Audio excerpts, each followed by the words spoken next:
Teman-teman, Assalamualaikum warahmatullahi wabarakatuh.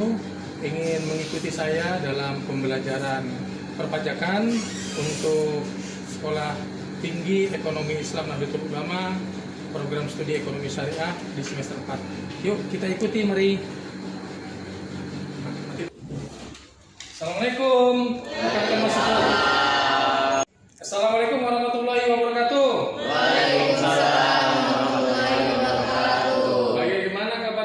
Mahasiswa-mahasiswi STENU sehat. Bagaimana? Sehat. Alhamdulillah. 4 untuk program studi ekonomi syariah. Maka daripada itu, sebelum kita mengikuti perkuliahan pada siang hari ini, tentu kita berdoa dulu semoga kita semua diberikan kelancaran, kesehatan, keberkahan serta kesuksesan di dunia wal akhirah. Ala hadiniyah wa likulli niyatin sholihah ila hadratin nabiyil mustafa rasulullah Muhammad sallallahu alaihi wasallam. Al-Fatihah.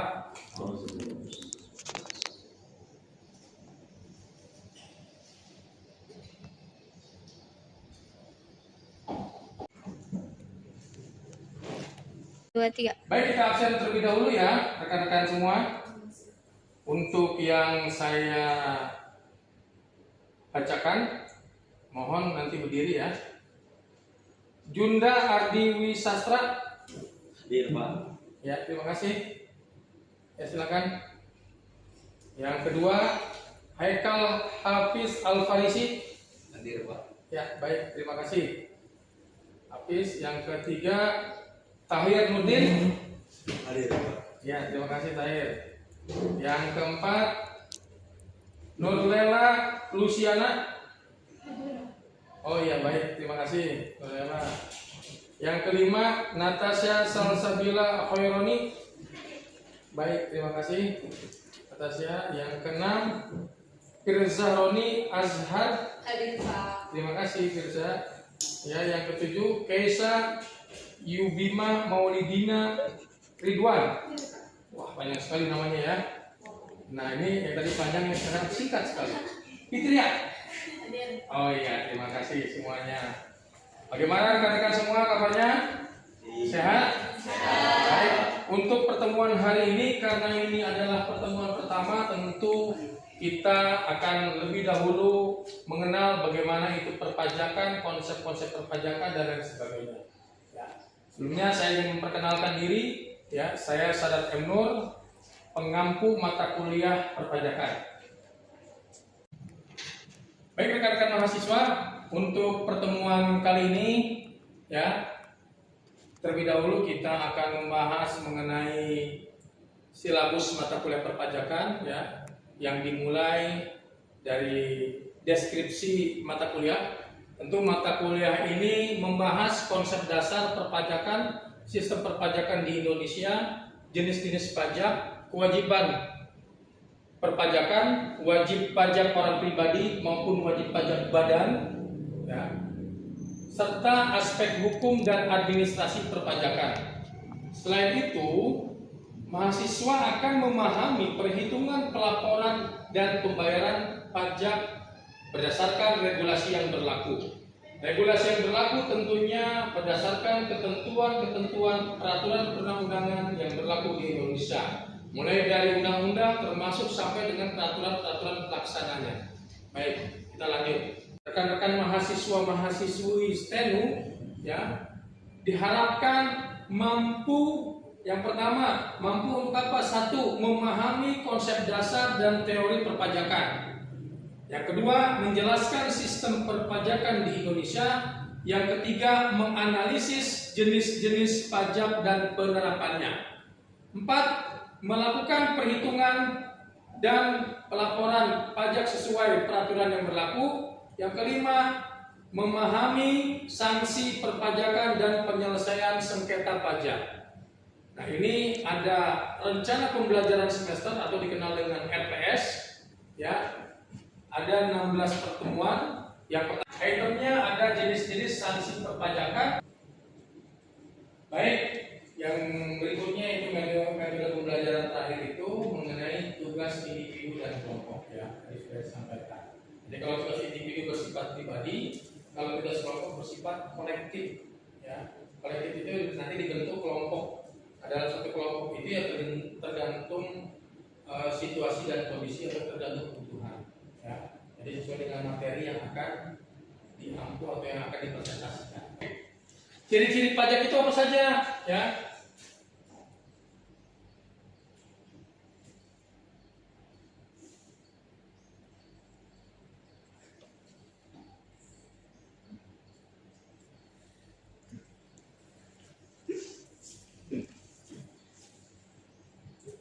Nah, ciri-ciri pajak yang pertama adanya iuran. Oke. Jadi fungsi pajak itu ya. Jadi ciri-ciri pajak itu ada berapa? 4. Apa saja? Iuran wajib, Terus bersifat memaksa, terus tiada imbalan langsung, dikelola pemerintah. Oke. Jadi ciri-ciri pajak itu ada 4. Ada iuran wajib, bersifat memaksa, tidak ada imbalan langsung. Yang terakhir adalah dikelola oleh pemerintah. Oke, baik. Nah, di sini ada yang pertama ada fungsi budgeter sebagai sumber pendapatan negara, ya, bisa dilihat. Ya. Pajak merupakan sumber pendapatan utama bagi negara untuk membiayai pengeluaran pemerintah seperti pembangunan, infrastruktur, pendidikan, kesehatan, dan pertahanan. Contohnya apa? Contohnya, ayo baca deh, apa contohnya? pajak Pertambahan. nilai PPN digunakan untuk menjadi APBN. Nah, jadi contohnya PPH, ya, baik itu PPH pribadi maupun PPH badan, termasuk juga PPN digunakan untuk membiayai PPN. Oke. Yang kedua, fungsi reguler atau pengatur ekonomi dan sosial. Ayo baca deh. Pajak digunakan Pajak digunakan sebagai alat untuk mengatur kegiatan ekonomi dalam sosial guna mencapai tujuan tertentu. Jadi pajak digunakan sebagai alat untuk mengatur kebijakan ekonomi dan sosial guna mencapai tujuan tertentu. Contohnya baca.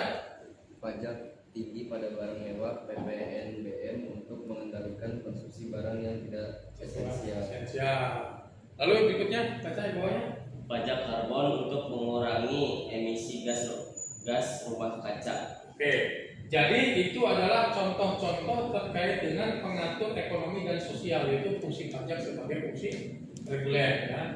Yang berikutnya itu fungsi redistribusi pendapatan. Apa tuh fungsi redistribusi pendapatan?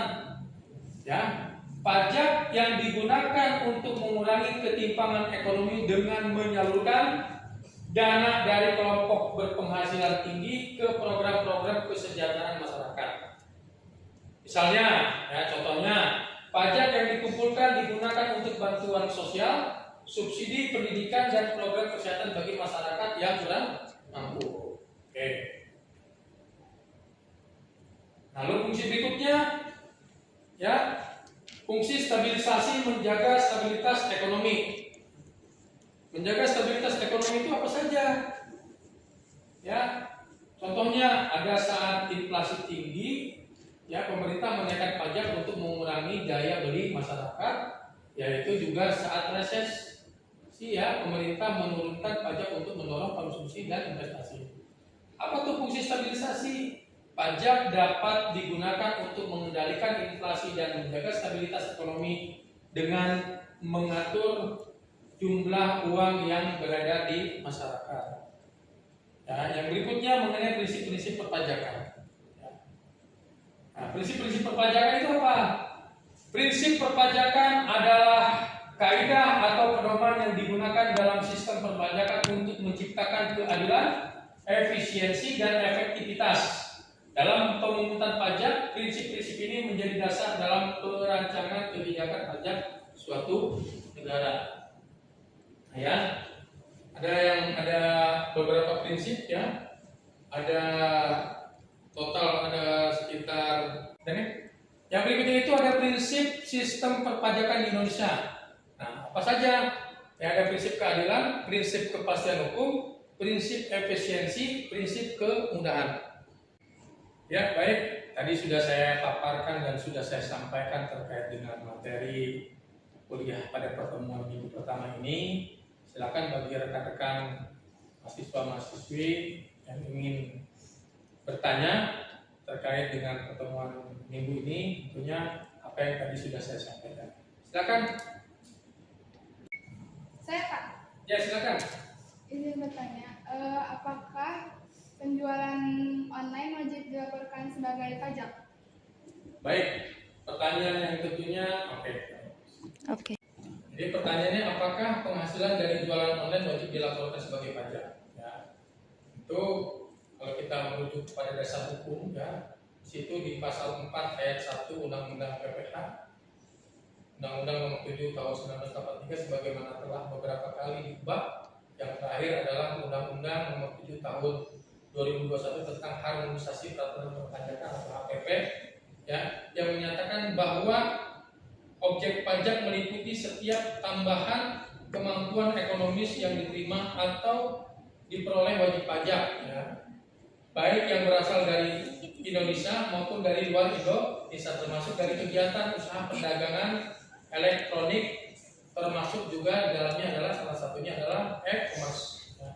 Di situ juga diatur dalam PMK nomor 210 garing PMK titik 010 garing 2018, ya, tentang perlakuan perpajakan atas transaksi perdagangan melalui sistem elektronik atau e-commerce, yang memperjelas bahwa transaksi online memiliki perlakuan pajak yang setara dengan transaksi konvensional.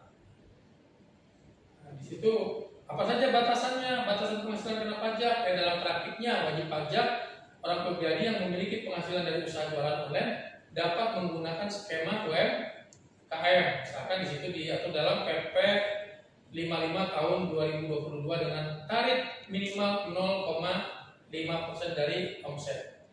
Ya, jika omsetnya, ya, kurang lebih 4,8 miliar per tahun, ya, omsetnya, ya. Bila omsetnya melebihi batas tersebut atau wajib pajak memilih untuk menghitung berdasarkan permukaan, ya, ya, batas penghasilan kena pajak itu dalam praktiknya wajib pajak orang pribadi yang memiliki penghasilan dari usaha jualan online dapat menggunakan skema UMKM. Itu bisa dilihat di PP 55 tahun 2022 dengan tarif final 0,5% dari omset jika omsetnya, ya, di atas 48 miliar per tahun. Bila omsetnya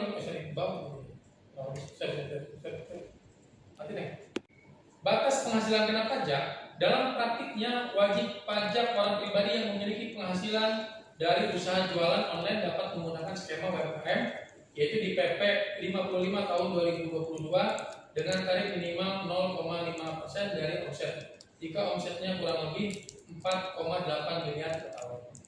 Tapi jika omsetnya melebihi batas tersebut, atas wajib pajak tentu memilih untuk menghitung berdasarkan pembukuan, maka dikenakan dengan PPH secara normal dengan tarif progresif sesuai dengan lapisan penghasilan kena pajak, ya.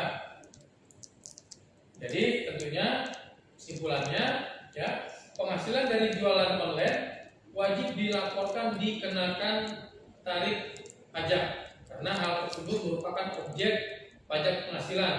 Untuk kepatuhan pelaporan ini semakin penting mengingat meningkatnya digitalisasi ekonomi dan penguatan pengawasan oleh otoritas pajak.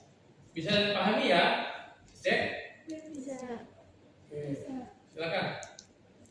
Oke, bisa dipahami, ya, Dek? Bisa. Silakan untuk penanya berikutnya. Saya Pak, Ya, silakan. izin bertanya apa perbedaan antara asas domisili dan asas sumber perpajakan? Sekian. Baik, terima kasih. Pertanyaan yang bagus, ya. Asas domisili atau dikenal dengan istilah resident principle, ya. Kalau asas sumber dikenal dengan source principle, ya. Apa itu asas domisili? Asas ini menyatakan bahwa wajib pajak dikenai pajak atas seluruh penghasilan, ya, baik itu yang berasal dari dalam negeri maupun yang berasal dari luar negeri.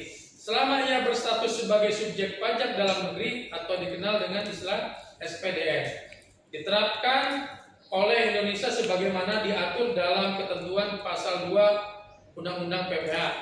Berlaku terhadap siapa saja? Berlaku terhadap warga negara Indonesia yang tinggal di Indonesia, termasuk juga orang asing yang telah tinggal di Indonesia lebih dari 183 hari dalam 12 bulan atau berniat menetap. Lalu apa yang dimaksud dengan asas sumber, ya, atau source principle?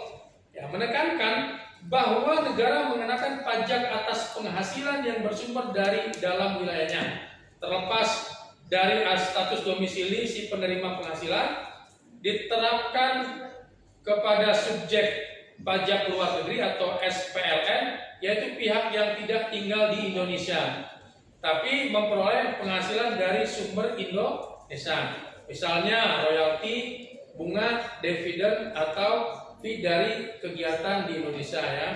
Jadi kesimpulannya, asas domisili dan asas sumber itu tentu asas domisili mengenakan pajak berdasarkan tempat tinggal wajib pajak, sedangkan asas sumber mengenakan pajak berdasarkan lokasi penghasilan diperoleh. Termasuk juga dalam sistem pajak Indonesia, kedua asas ini tentunya diberlakukan secara bersamaan tergantung status pajaknya. Baik, terima kasih semuanya. Bisa dipahami semuanya? Bisa. Baik, terima kasih. Untuk sebelum kita tutup, ada beberapa kesimpulan yang penting.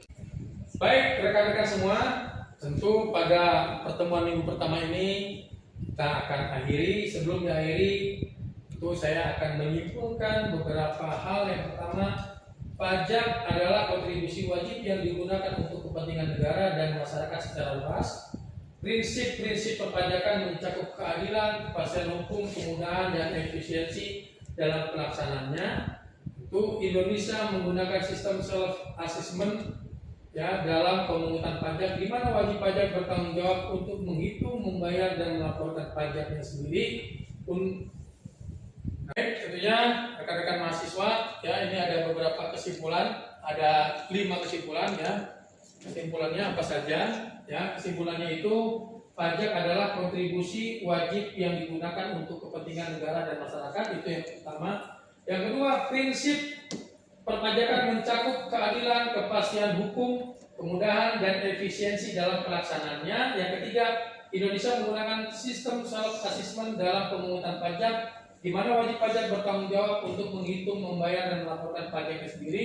Yang keempat, setiap warga negara memiliki kewajiban perpajakan yang mencakup pendaftaran, pembayaran, dan pelaporan pajak sesuai dengan ketentuan yang berlaku. Yang terakhir, kepatuhan terhadap kewajiban perpajakan sangat penting karena pelanggaran dapat mengakibatkan sanksi, baik itu sanksi administratif maupun sanksi pidana. Oke, baik, terima kasih atas perhatian dan kehadiran rekan-rekan semua. Tentu kita jumpa lagi di pertemuan minggu kedua. Semoga kita semua diberikan kesehatan walafiat untuk dapat jumpa kembali di pertemuan minggu kedua. Sampai di sini tidak ada pertanyaan lagi? Tidak ada. Baik, saya akhiri untuk pertemuan pada sesi minggu pertama ini dengan diucapkan wallahul muwaffiq ila aqwamit thoriq. Assalamualaikum warahmatullahi wabarakatuh. Waalaikumsalam.